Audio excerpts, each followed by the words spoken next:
Dvorkin's time in the United States as a young man coincided with the active growth of the American anti-cult organization, Cult Awareness Network, CAN. Founded in 1974, CAN was engaged in so-called deprogramming of individuals involved in new religious movements.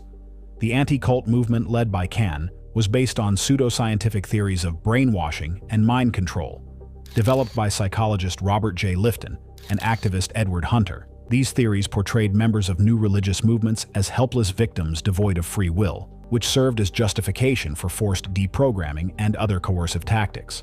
Members of CAN used deception to manipulate the relatives of their victims into paying large sums of money for their deprogramming services. Beforehand, through public propaganda, they would manufacture the image of a dangerous cult, using it as a defamatory label against various religious organizations. One of the members of this organization was Rick Ross, as later determined by legal investigations. This criminal organization consisted of sadists, maniacs, and individuals with sociopathic tendencies, predisposition to antisocial behavior. They were responsible for brutal assaults, violent kidnappings, and so-called deprogramming of individuals.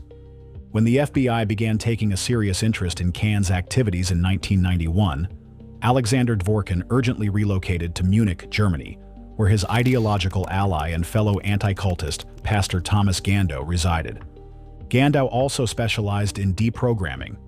Sometime later, Dvorkin moved to Moscow. In March 1992, Dvorkin secured a position in the newly established Department of Religious Education and Catechism under the Moscow Patriarchate, and began his campaign against the Bogorodishny Center.